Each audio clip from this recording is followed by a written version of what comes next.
Hey, how you doing?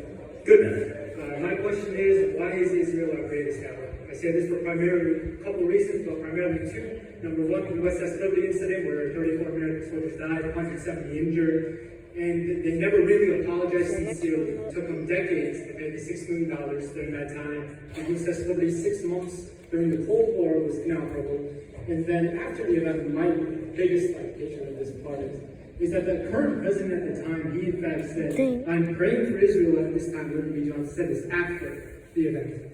And not many people mention this, but the USS Stark incident, are you familiar with that? In the 1980s? I'm familiar with USS Liberty. I'm not familiar with USS Stark. Yeah, USS Stark. It It was a similar situation with Iraq. Iraq attacked a American USS Stark, and they said it was an accident as well. This didn't lead to the U.S. politicians saying, oh, I'm praying for Iraq during this time. This led for a goal of American military presence in that area, and U.S. diplomats going to Iraq and putting pressure on them. And my second primary reason is because of the case of Jonathan Pollard, where he was a convicted spy who took American nuclear materials and gave it to Israel.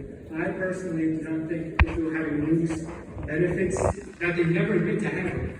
Benefits the United States in any way. I think it destabilizes the Middle East significantly more because it puts like more strain on the U.S. Sure. So just give me the question that I can address how I respectfully will. Why is Israel the greatest ally? Yeah, so listen, I think there's diverse views on this within the Republican Party, and my own view is the reason I believe the U.S. is a good diplomatic supporting partner and should diplomatically support Israel is out of our self-interest. I don't think that it is our job to be the global policeman. I've said that on the Republican debate stage. I said this in a debate with John Bolton at the Virginia Military Institute very recently. So I'm not necessarily just the old neocon recite the George Bush, John Bolton era slogans. No, I believe in America First policy.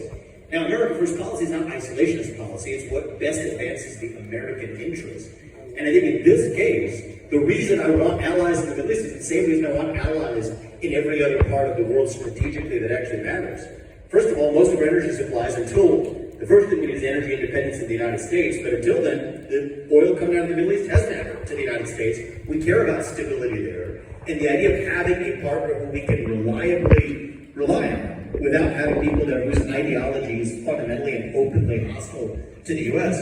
is important as a matter of partnership. But I do believe we have to look at that exclusively through the prism of what is in the best interests of the United States of America, not any other prism. I've had differences of opinion on foreign policy with other older generation Republican leaders. You can look at the Republican debates last year if you want further evidence of that. But the reason I believe that we should give Israel a diplomatic iron dome, the ability to defend itself to the fullest, is the same reason we would expect that of our own allies. If somebody hits us on our own southern border, I don't want another country telling me what I can and can't do in response. The United States has the right, responsibility, and obligation to defend itself as an attack.